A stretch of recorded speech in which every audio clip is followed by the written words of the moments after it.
Okay. Welcome back to our channel. My name's Natalie. I'm Erika, and this is Drunken True Crime.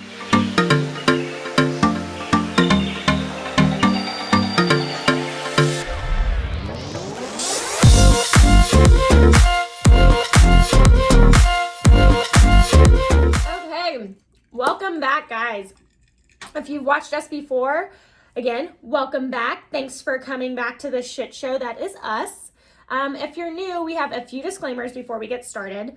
One, we talk about true crime. So that means sometimes there will be disturbing and gruesome details. Two, we'll do a new cocktail each week. So again, this is our Halloween series, so sticking with it. This is called the Red Queen. We will put the recipe in the comments down below if you want to make it. The third thing is that, you know, you might see us dancing around or laughing or cussing at times. That's not us making light of the cases or the victims or their families. It's just us being us, and it's us bringing a little bit of light to these cases, or else we would go crazy covering them. Okay, last disclaimer here, folks. The information provided by us in this video is for educational purposes. All information in this video is provided in good faith. The views expressed are our own personal opinions, and the details we provide are all alleged, and individuals are innocent until proven guilty in the court of law. So if any of those things offend you, just move right along because you're not going to like it here anyways. Okay, so again, this is our Halloween series because it's October. We're sticking to the theme of spooky, creepy, paranormal type stuff. And this case is no different. This week we're actually going to cover a case that talks a lot about paranormal activity and how a paranormal being drove two 12-year-olds to stab their best friend repeatedly and leave her for dead in the woods. And I'm not gonna lie, this case really freaked me out. I thought I knew about it, and I did know a decent amount about it going into the research, but like after I did it, I don't know, it's so much worse. And it's not. First off, tell us what case we're covering. Yeah, oh yeah, so we're covering Slenderman, the Slenderman stabbings. And so it's not Slenderman that freaks me out. It's girls. The kids. Yeah, it's the kids. Well, I can understand that. I was thinking that you were freaking out over Slenderman. I'm like, he's not real. No. Yeah, just so you know, Slenderman is not real. No, it's these kids. You know, we're just gonna jump into the case so you guys can get equally as freaked out as I am, or you can tell me to shut up and stop being so dramatic, which might be fair. Please do that so I can have a good laugh. So this whole case started with a group of three best friends, and they were celebrating. One of them was turning 12. And so they were celebrating her birthday, and they had a sleepover. And it ended, so that's how it started. And it ended with one of them being stabbed almost to death in the woods. Yeah, by the other two. And the thing that freaks me out the most about it is that these two 12-year-olds had planned this for 6 months. 6 months they had discussed and planned how they were going to kill their friend. That just like blew my mind. Lord have mercy, I'm going to need like all the prayers and all the alcohol to get through this episode. So I want to first, as always, give you a little bit of background on the individuals involved in the case. First, I want to start with Morgan Geyser. She was born on May 16th, 2002. Matt and Angie Geyser. So she grew up in Wisconsin, in the city that all three of these girls are from. As a child, she was described as being, you know, very, very intelligent, very creative, very imaginative. She was kind of a loner, and she didn't make friends easily. She got bullied pretty severely in school. And one thing that her mom had mentioned is that even from a young age, she noticed that her daughter just didn't have the reaction that you would expect someone of her age. The social cues that come with being around other people. No, not necessarily. Not that. Like, she just, the way that she reacted to certain situations, I guess they're social cues, but they are social cues. That's what you get for being a bitch about that. Social cues. That's what I call them. Yeah. That's what they are. They're called social cues. So her mom always just mentioned, though, that she didn't have like normal reactions to certain things growing up. And it was reactions where normal person would react by being sad. She would laugh at the situation, which that happens. People have that. Don't say it's a motherfucking social cue. A social cue. It's not a social cue, Erika. Yes, it is. A social cue. What do you think a social cue is? I remember in the documentary that that too. I remember when I was watching this, she was specifically, the mother was talking about her watching a Disney movie, and when I think it was like one of the parents died. Bambi. When Bambi died, the mother died, she started laughing instead of having that realization that actually that's a sad moment. Yeah. And that is a fucking social cue. Because most people would cry, they would be depressed about it, and she had the adverse reaction of it. Social cues are when you pick up on someone else's reaction. Exactly. It's a fucking movie, and she's supposed to be sad about it, and she's laughing. But how can she how is she picking up on other people's social cues with that? Because how is it a social cue thing? It's a social cue thing because normal people, when they're watching something. No, a social cue is you pick up the people surrounding you, how they react. I'm looking it up right now to prove I'm right. Again, it's the reaction of people around you that you're picking up on. I'm right. Okay, I'll wait. Wait. You both had a really hard day at work. Fine, we'll call it social skills. Yes. Thank you. Is that what you were like? Is that what you meant the whole time? I'm just saying. That only took 20 minutes. And us almost murdering each other. That only took 20 minutes for me to finally get what I meant. But can we agree that you were wrong with your wording, not what you meant? Wrong. You said social cues and they're not fucking social cues. Well, they're not nothing because you couldn't even figure out the fucking word. Fair. Don't delete any of that. It's like our true friendship, though. I know, that's what I'm saying. Don't delete any of that. Okay, so moving the fuck along. I was right. I mean, we'll let you decide. Was Erika right or was I right on that one? Okay, so we're going to move on to Anissa. She was born on November 10th of 2001 to Bill and Christy. She was also kind of a loner. Her mom recalls her not getting invited to like many birthday parties growing up.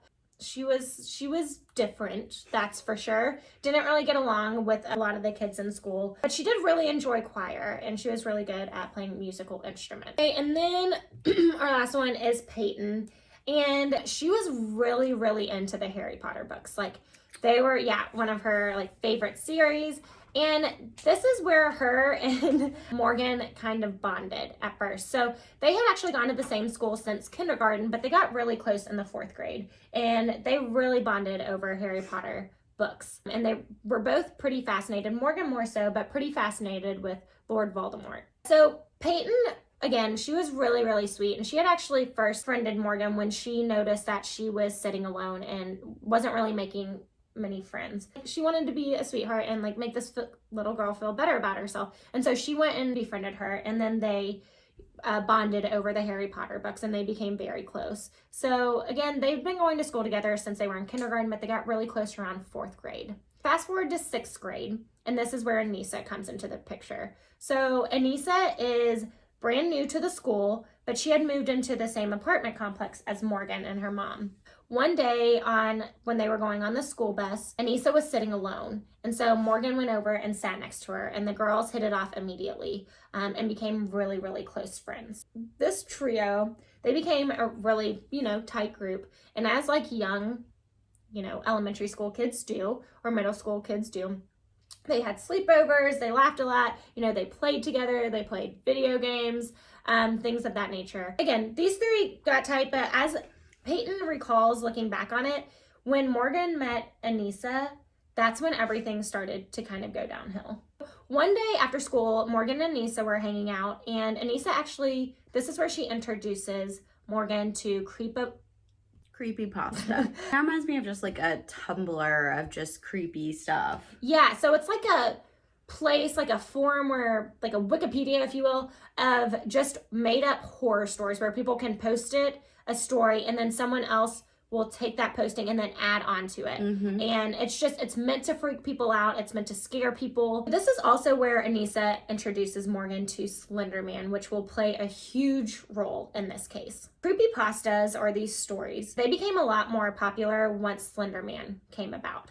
Slenderman is a fictional paranormal character that was made up by a man named Eric Knudsen. This man created Slenderman in June of 2009, and he did this to enter a Photoshop contest. So Slenderman just blew up and he became a legend. Slenderman is depicted as a very tall, slim, faceless character that's often wearing a black suit. He looks like Men in Black, but without the face. Yes, and really, really tall, and he's got black tentacles that come out of his back. And he lives in a forest, a mansion in a forest. Legend states that people who come in contact with him, they'll start experiencing, amnesia, like severe coughing, paranoia, and delusions. And he really terrorized children. This image is freaking creepy. Like, it's weird, and again, it blew up. There were adults posting videos of where they actually saw Slenderman, and they would, Photoshop it in. So it looked really real if you were a 12-year-old watching this on YouTube. It became so mainstream that there were video games made of it. There were movies made up on it. Minecraft has a character in it. And so it was everywhere. And as a 12-year-old, when you're seeing these videos, you're hearing adults talk about it on the internet, you're going to believe it. If you see some of these videos, they look real. Obviously they're Photoshopped. Slenderman is not real, but it looks pretty convincing. So these three best friends, they became really, into Slenderman. They often talked about him and how he would go around and just haunt and terrorize children.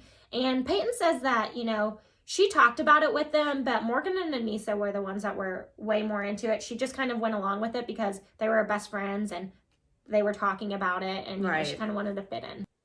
This is where Morgan and Anissa really become obsessed with Slenderman, and I would say it is an obsession. So fast forward to May of 2014. Morgan is about to turn 12, so it is her birthday. So she asked her mom if she could have some friends over for a sleepover. So she invites Peyton and Anissa over. And Peyton's mom actually recalls how excited that she had been for this for weeks, and how she had brought her American Girl doll with her and her sleeping bag, and she was so excited to hang out with her friends for the night. And so the three of them, they went to the local skating rink called Skate World. They had a pizza deal that night, so that's where they really wanted to go, and it was a pretty common place where sixth graders would hang out.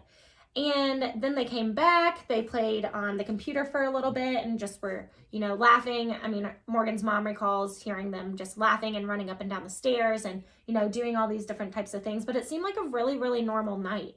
But unbeknownst to everyone else except Morgan and Anissa is that they were planning on killing Peyton that night. I don't understand how you could be normal. Your own normal to where it wouldn't tip off Peyton. Someone, yeah. Yeah. I know. This is why this, because they are so young, that's why this freaks me out. If they were like teenagers. They've learned like how to manipulate a situation and be using their social cues to be happy. Yeah. When they're supposed to be happy. That is and hide their real intentions.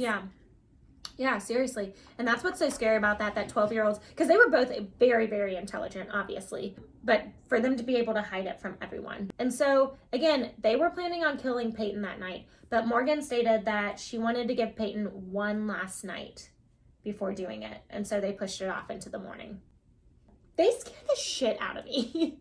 I don't understand. Why not do it in the middle of the night? Yeah, Anissa wanted to do it in the middle of the night because, and I quote, she said that it's easier to kill someone when they're sleeping and you don't have to look into their eyes because you'll see yourself and you don't want to kill yourself. The things that come out of these girls' mouths, I'm just like, you were 12. Yeah, I could analyze that shit. Oh, and it has been. That morning, they wake up, they go downstairs, they go eat breakfast, and then Morgan asks her mom if they can go to the park. And Morgan's parents were actually surprisingly strict. most of the time and wouldn't let her walk alone. But because it was her birthday, she had just turned 12. It was a nice She's sunny day. a grown-up now. Yeah. Go to that park. Yeah. There were 3 of them. Morgan's mom agreed and let them go. So as they're walking to the park, Morgan and Anissa are kind of like falling behind and Peyton's in front. So as they're walking, Morgan opens up her coat pocket and shows Anissa that she had a knife. So she had taken a knife with her, just a regular steak knife from the kitchen. And so at this point, Anissa states that she thought, wow, we're really doing this. But doesn't stop. Doesn't stop anything. And so along the way, once they get to the park, they make a pit stop at the bathroom. And Anissa, like, half-heartedly tries to push Peyton to where she'll hit her head and get knocked out. Because again, she doesn't want to look into Peyton's eyes when she kills her. Again, this was very half-hearted. Like, Peyton just kind of brushed it off as if they were roughhousing. Didn't really think much of it. And so she stayed with the girls, And so then these 2 went to plan B and they were like, okay, well, let's go play hide and seek. But the whole thing in the bathroom kind of freaked Morgan out. And she was starting to get really like anxious and nervous. And so Anissa actually calmed her down by petting her like a cat to calm her down. And she eventually did. I'm going to have you do that when I have a panic attack. So then they decide to go play hide and go seek. And so again, Peyton really just thought they were like roughing, like horse playing. What was the word? Like roughhousing. Yeah, thank you. Like roughhousing. And didn't really think anything of it because she did get some criticism about, which I'm like, are you really going to criticize a 12-year-old girl who got almost stabbed to death? But okay, cool. Yep, people are awesome. Were criticized about why she stayed with them after they did that. And it's not like she pushed her. She didn't believe her 12-year-old friends were going to kill her. Yeah, or exactly. Try to. So don't put that in the comments because that will make me mad. So, she goes to play they go out and play hide and go seek. And so, like I said, Morgan was freaking out a little bit. She tries to give the knife to Anissa, and Anissa says no and is encouraging her. Is like, you've got this, you can do this. And Morgan was like, okay, but I'm not going to do it until you tell me to. And so, keep that in mind. So they're playing hide and go seek, and Peyton is hiding. And then this is when the 2 decide to attack. And again, Morgan waits until Anissa gives her the go-ahead. And Anissa says, and I quote, "Kitty now, you do it, go ballistic, go crazy." Again, these children terrify me. But that's exactly what Morgan does. She goes crazy on Peyton and just starts stabbing her repeatedly. Except at one point she stops, whispers in Peyton's ear, again, I quote, "Don't be afraid, I'm only a little kitty cat." Don't be afraid, I'm only a little kitty cat? I can't. These 2 scared the ever-living shit out of me. Again, Morgan goes ballistic, and Peyton gets stabbed in her chest, her abdomen, her arms, her legs, so badly so that later the surgeons who operated on her actually stated that if the stab wound to her chest was a width of a human hair deeper, she would have bled to death. Homegirl is a survivor. Yeah, talk about a fighter. So Peyton tries to get up, right, to get away. But Anissa and Morgan tell her, no, don't get up. You'll lose blood faster. Stay here. We're going to go get help. And Morgan even actually tries to clean her up a little bit with leaves, and Anissa tries to calm her down, saying, we're going to go get help. We're going to go get help. The fuck they were. They were not going to go get help. Luckily, Peyton didn't believe them. So after the 2 left, she starts crawling and trying to get away. And she crawls to a decent distance and crawls to this patch of grass. And this is one of the craziest things to me. So there was a bicyclist who was going on a bike ride, and he had gone to this this path that was chained off and said do not enter, is chained off for some reason. I don't know exactly why, but he just for some reason decided to ignore the signs and the chains and go around it anyways. And so he went on this path, and that's where he found her. It was at the end of this dead end. And so talk Good about Samaritan. fate, though. Like, yes, talk about fate. He immediately calls 911, and I'm going to play the 911 tape, and it's insane. 911. What's the address of your emergency? Waukesha County, Lindy. I'm transferring over a caller on Big Bend at the dead end just south of Rivera. Okay. Came upon a 12-year-old female. She appears to be stabbed. She appears to be what? Stabbed. Stabbed? Correct. Okay. Sir, you still there? Yes. Hi, sir. So are you with this 12-year-old female? Yes, she says she's having trouble breathing. She said she was stabbed multiple times. Stabbed multiple times? Yes.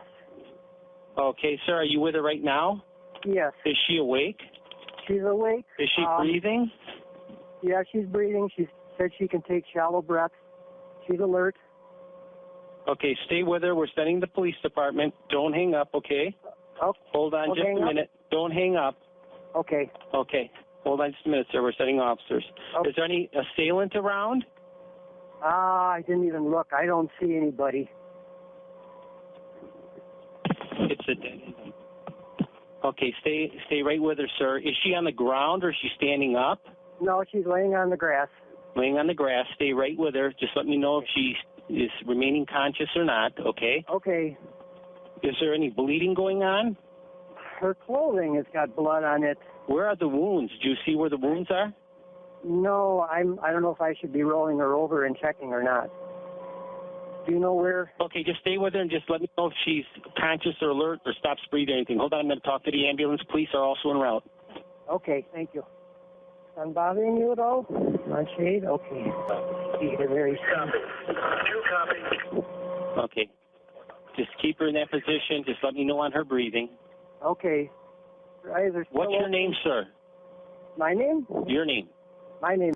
Okay, were you just passing through? Yes. Okay, and you found her and she was just laying there? Yes. Okay. Okay, so you see any active bleeding or blood spurting out or anything like that? No, unless it's underneath her. I just see just dried blood. Okay, just dried blood. Okay. Okay, is she still breathing? Is she still alert? Yeah. Okay, stay with her. Yep. Stay with her. Keep an eye on her. Hold on just a minute. Do not hang up, sir. Okay, I will not. Any minute. Who did that to you? Or don't you want to talk? And she didn't say who did this or how it I happened? don't know. I don't know if she wants to be talking. I started to ask her, and then That's okay. If she's... she's got to save her energy, I think. Okay, but you see nobody else around you. Are you clearly visible when they pull down that road towards the dead end that they'll see you? I'm sorry, I couldn't hear you. Are you clearly visible when they come down there so they see you? I'm going to have, I got a strobe flashlight on my bicycle. I'll shine that towards any emergency vehicle I see. And I'll be standing in the middle of the road. You're in the middle of the road, and where's she, in the side of the road? Yeah, she's on the grass. It's a little trail I take on my bicycle. Okay, see. Don't hang up, sir. Just stay right with me. Okay. And let me know immediately if you see anything else suspicious in the area, a car, a person, anything. All right. Keep your eyes open. Was anyone coming or leaving, or any cars coming or leaving when you came upon her? No. Nothing? No. So were you on foot walking by, or did you pull up in a car? Bicycle. You're on a bicycle. Yeah. How did you see her? Did you just... She's right in the middle of the little path I take. Middle of the little path. Okay. Yeah. There's a squad car coming now. Okay, the squad car coming? Okay, flag the squad car down, protect her. Here he's coming. Does she have a bike or anything with her? No, I don't see it. One sandal is off, but, maybe 3 feet away from her. Okay, flag that officer down. I'm going to let you go. Okay, you meet with him right now, okay? Okay, Thank you. One, this guy is amazing. 2, Peyton is such a fighter. It really, it touches my heart that you can hear her in the background in this 911 call. But luckily, the police and paramedics get there fairly quickly. And so the police officer, as the paramedics are working on her, was like, who did this to you? And she says, my friend Morgan. Girl. Busted. You are a survivor. Yes. She's the strongest girl ever. She is a badass. She really is. The amount of strength and just fight in this girl is inspiring. Mm-hmm. So as Peyton's getting wheeled into surgery, life-saving surgery, and she's fighting for her life, this huge manhunt starts going on to try to find Morgan and Anissa. After about 5 hours, they do eventually find these two. And so these two had been walking for 5 hours straight, and they were trying to find Slenderman's mansion, is what they were doing. So again, the biggest question when you hear all this is, why did these two seemingly like normal, I mean, they were weird or like kooky, but like seemingly normal girls stab to death in their brains their best friend? So I'm gonna let them explain it. I'm gonna share the interrogation tapes because obviously the police pick them up and they take them to the interrogation room. So I'm gonna let them explain why they did that. And tell me what happened. So there's this website called the Creepypasta Wiki. Okay. It's full of like horror stories that are meant to purposely scare you through like online literature and all that. Okay. And there's one of them called Slenderman. It's like really Slenderman. Slenderman. Oh, Slenderman. Like skinny guy. Yeah. Okay. And he has these proxies or servants, as people call them. Okay. Masky and tidy. And Morgan said, "Hey, Anissa, we should be proxies." I was like, "Okay, how would we do that?" And that was around end of December, beginning of January. Okay. And a proxy again, what is a proxy? It's like a servant. The internet has told you that the Slender, is there just one? Yes. Okay. So Slender has a bunch of proxies, a bunch of puppets? Yes.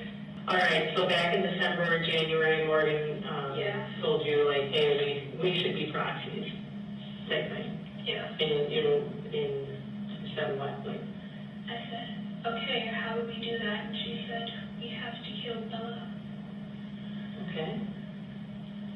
Okay, and do you know why she said that? Like, why she said that? Because we had to supposedly prove ourselves worthy to Slender. So you said, okay, well, how do we do that? And she said, well, we have to kill Bella, meaning Pete. Yes, people call her Bella. And so she said, well, we have to kill Bella to prove ourselves to the Slender? Yes. And what did you think of this when she was telling you? I was surprised, but like also kind of excited because I wanted proof that he existed because there were a bunch of skeptics out there saying that he didn't exist. So you at first thought? At first I was kind of surprised and didn't want to do it, but later I didn't want to leave Morgan all by herself out here because who knows how many creeps are out here. So I said, go along, tag along. So I said, let it be. Kind of prove skeptics wrong. Okay. So did you think that you actually had to kill somebody to do it? Yeah. Like for real? Mm-hmm. Okay. At first Morgan said I should do it and that she didn't know what to do. So I handed her the knife that she brought with and said, you do it, I'm too squeamish. We were trying to play hide and seek in the trees to like distract her. So Morgan and I were also debating who does the deed. And at first it was me, but like I said, I was too squeamish and said, no, you do it. So, Morgan said, whenever you want. So, like, I finally just had enough and said now, because I was starting to get a little freaked out. And then Morgan jumped on top of Bella and started stabbing her repeatedly, and that's when I turned around, because I couldn't stand to see that. So we told her we were gonna get help, but we really weren't. We were gonna run and let her pass away. Just got those in the bathroom. And then after that, we started walking in one direction, and we sat down and talked about how far away we have to go. And then, Why do you have to go far away? What was the discussion about? supposedly Morgan found out that Slender lives in the middle of, Slender has this big mansion that all the creepypastas supposedly live in. And it's supposedly in the middle of Nicollet National Park, or Forest, or whatever, Okay. up in Lula, Wisconsin. So we were going to walk the whole way there. We were careless. I knew this would happen. I knew we'd get in trouble. I didn't really genuinely want to be locked up, but at one point I sort of did. Yeah. Why do you think it was your sleepover night that you're Because we would all be together. It was a flawless plan, actually. I don't know if actually why, though. So when you guys got the knife from your mom's house, you guys ended up going to the park, Yeah. and then you guys went down by the woods. Why did you guys go over by the woods? Because we knew what we had to do. We led her there and tricked her. The last thing she said to me was, "I trusted you." And then she said, "I hate you." And then we lied to her. Anissa said that she'd go get help.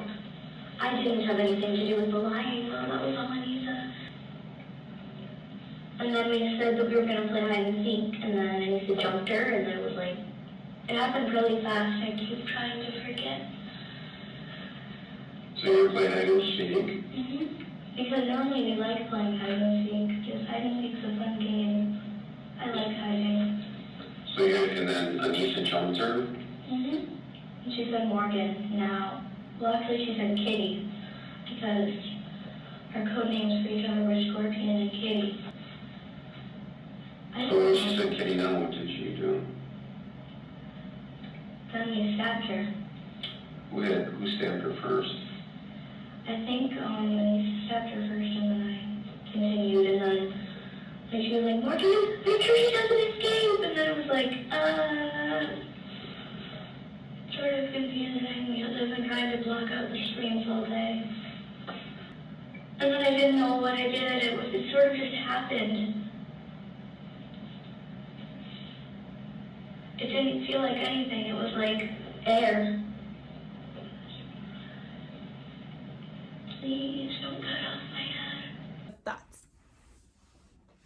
I mean, in their mind at this point, they are invested in Slenderman being real. Yeah. And that this is what has to be done to be a proxy of him. Yeah. They are clearly delusional Yep. into thinking that this is absolutely real. Yeah. And they feel that they have to kill their best friend to get to their ultimate goal. Yeah.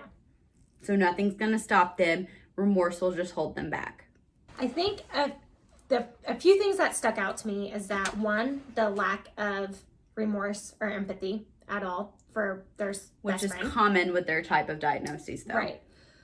Two is that you can see them being very matter of fact, and they seem, just in the language, again, they're very intelligent, almost older. They appear older than what they really are, and then they revert back to being younger. So at one point, Anissa says, when can I talk to Bella? I want to tell her, like, can you let her know that I walked 5 miles? I'm not normally athletic, and so that was big for me. And so, like, I don't think they fully grasped the But again, severity it is of all the about situation. them, though. Yes, again, It's you're not right. about Bella and Right. how is she doing. It's more of, look at what I did. Yeah. There's no remorse. There's That's no true. empathy. That's a good It's point. always reverting back to me, and That's a really good focusing on me and what my goal is. Yeah. And as you see, when asked why they did this, they point to Slenderman. And they both point at the other person as who did it, though. Right. They kind of turn on each other the minute they get into the interrogation. Again, that goes back to their diagnosis, and it's all about me, and I have to protect myself at that point. So I think that's more Anissa. And I think Morgan was very, very sick. I mean, they're both sick. I feel like they're both really sick after watching that documentary. Yeah, don't get me wrong. They're both very, very sick. But I think Anissa was more of the me, manipulative. I mean, I don't know. One of the things that gets brought up a lot in this case, and I myself have thought the same thing, like, how did the parents not see any red flags at all? And so we're going to talk through... I never blame the parents. Yeah, and I'm not blaming the parents either. I never do. I do want to talk through some of looking back that the parents say, yes, that was weird, but at the time it wasn't weird enough for me to... Like, they knew that their daughters were kind of different. Like, experts. Yeah, no, by no means.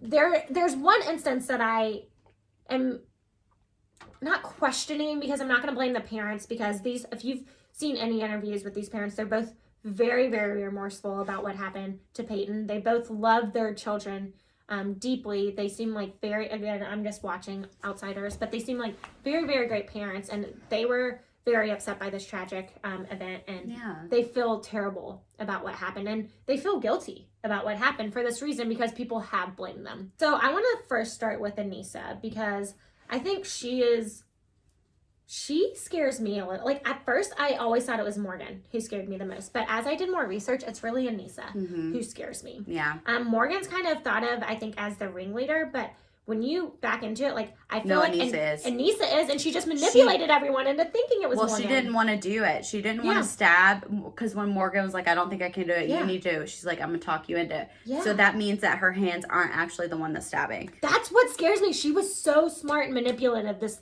girl, and she what knew was that going on. too. Yeah. She knew if the cops get involved, she was never the one that stabbed her. Yeah, it's just she scares me. So I want to talk through, like, again, this is after the fact. Everyone's seeing these, and so you could sit here and be like, wow, I can't believe that. Like, I can't believe they didn't see it. But again, this is over a few weeks. But as police were doing their investigation, they went through, everything. They went through her YouTube, her text messages, cell phone, computers, all those things, her room. And her YouTube history was terrifying, which, to be fair, I think ours would be too, as we have done this. No. Really? Mine would never be as terrifying as Anissa's. That's true. I'm just there were multiple examples of this, but the two that freaked me out the most, I'm going to talk about. So she viewed a video about babies being put into a blender. So not only did she watch this, but she commented on this.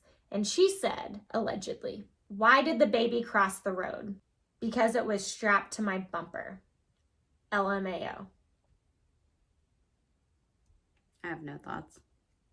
Speechless. So she did one of those Facebook tests was called, well, she did two. She did, are you a sociopath, and are you a psychopath? So she did this, are you a psychopath? And you know how you can, like, post your results or whatever? She posted her results and said, officer cuffed me, I got the right answer. So she watched a video of a cat, like, attacking and eating a mouse, essentially. And once again, she allegedly commented on it saying she loved how the cat beats the mouse to death. She loves how this cat beats the mouse to death. Okay, so here's my only thing on this, is that there were many examples of this, right? You would think as a 12-year-old that the parents were monitoring their child's internet use, right? A little bit. Not to say that kids can't work around, and I'm sure she's very intelligent and work around it, but that is the number one thing. That's what people say when, like, how did these parents not know? Like, were they not monitoring it? Blah, blah, blah, blah, blah. Kids can work around things. Kids are smart. I mean, you were kids once. I mean, maybe you were a great kid, but I know there's some of you that were bad out there, and you figured out a way to work around your parents. So that's some of the red flags that were going on with Anissa. Now, Morgan, again, so we had talked about her mom saying that she just didn't have the normal reactions that you would think. She lacked empathy from early age. Her mom noticed this. And an example is that they were watching Bambi together as a family, and her parents were actually kind of nervous about showing her this because of the part where Bambi's mom dies, and they were afraid, or they were worried that it would scare her. And so they decided, though, to go ahead. It's like a rite of passage as a child to watch this movie and see this. Is they let her watch it, and she wasn't upset. All she said, she was worried about Bambi and saying, "Bambi, run fast, save yourself." But not upset at all about the mom dying. And that really stuck with her mom. And that's just one example. But she said that she noticed that her child lacked empathy from a very, very young age. So then I would say the second red flag is that she was very obsessed with Slenderman. Like, very, very obsessed. Her parents always stated that they never believed that she actually thought he was real, though. They thought she was just enamored with the story and the horror stories behind him. And then the third thing, and this is the one thing that I question, is that her dad was schizophrenic. They both knew this. They both honestly were terrified of having kids. Morgan was not planned. And they were terrified because schizophrenia can be genetic. Yeah, I mean, it runs in families. It runs in families. And so there's a genetic component to schizophrenia.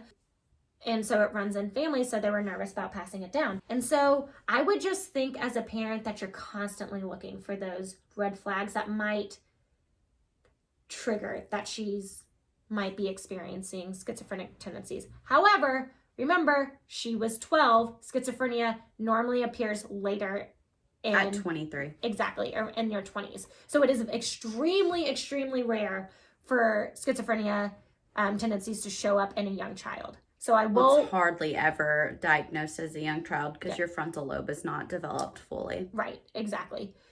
So, but her dad had tendencies very young as well. And so that's the only thing that I'm like, I feel like I would be almost overbearing with looking for signs that any of that could happen. And I don't know, that's the only one. And I'm not blaming her because this mom I feel so bad for these parents. When you watch interviews, you can tell they're just, I mean, their flags got ruined too. Right. Everyone in this Everyone just went to the parents automatically. Oh yeah, and blamed them immediately. That's the only thing though that I kind of question and say, did you not see any signs when you've been through this? So there was obviously no question, no doubt who did this, right? It was obvious that Morgan and Anissa did this and that they had been planning it for quite a while. So the question was though, is how are they going to try these girls? Because they're 12 years old, right?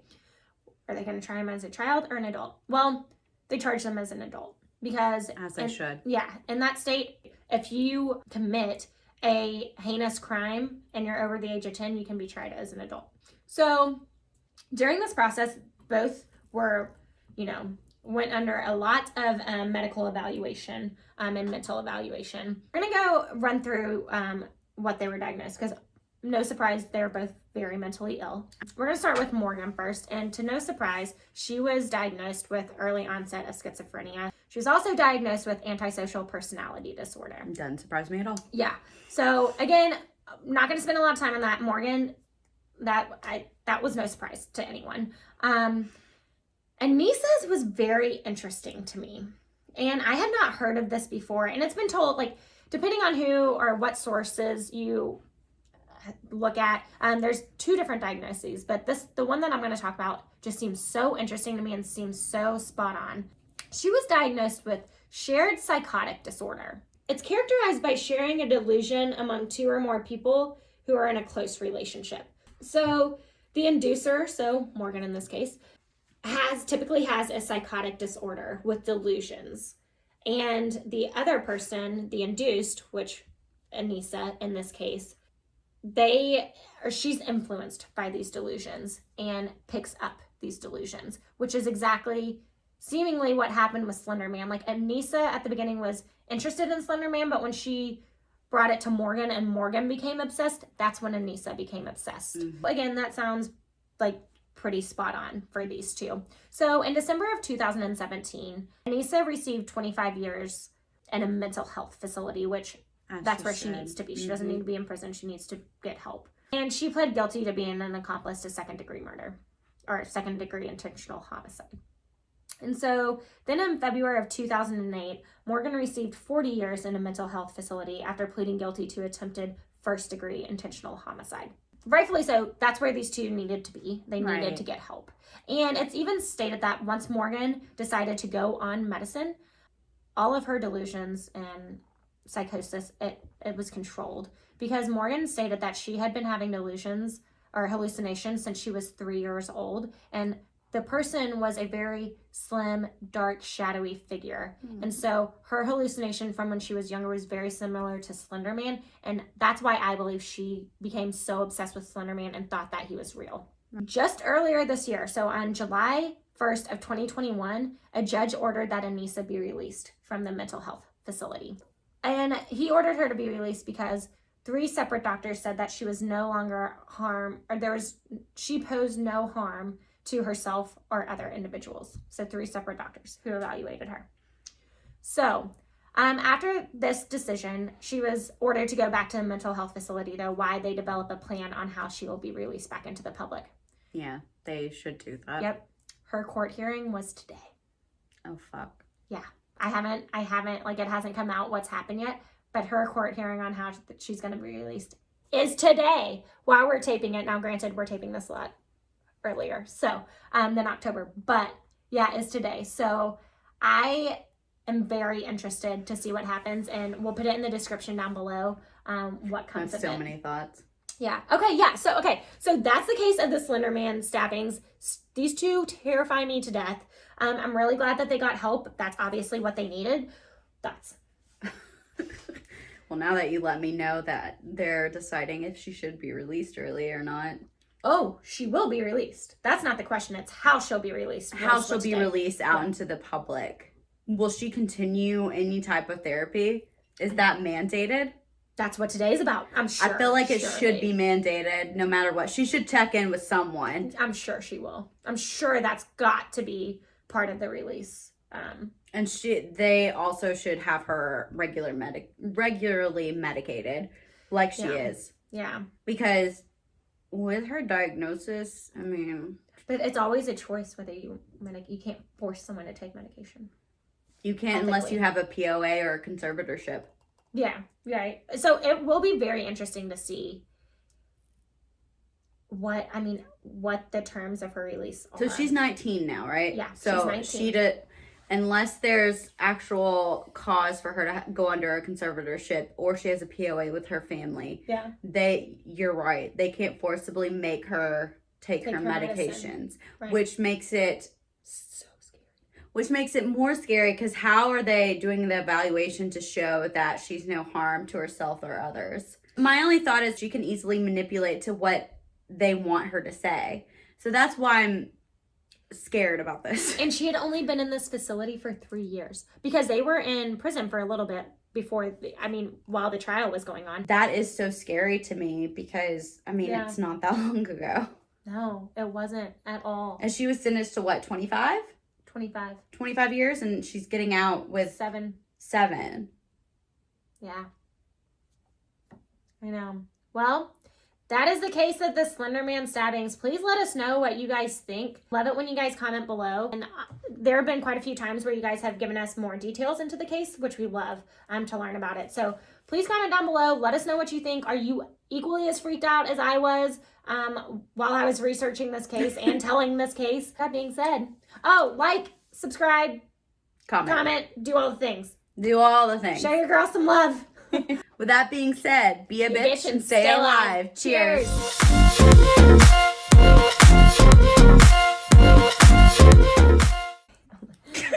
Stop laughing! I could spend the night for all I fucking care at this point. Could. Yeah, I'm probably going to. Because they know how manipulative I can be. Make up a name. Wakesha. Fuck, I can't do math. Wisconsin. Just say Wisconsin. Well, that's not how you say that state. We're never gonna be done. Wisconsin? Wisconsin? Wisconsin. Oh my God. Like, I don't care if it's about social cues or social skills. I needed to be right on something today. No, I'm sorry, you were wrong. I'm not wrong.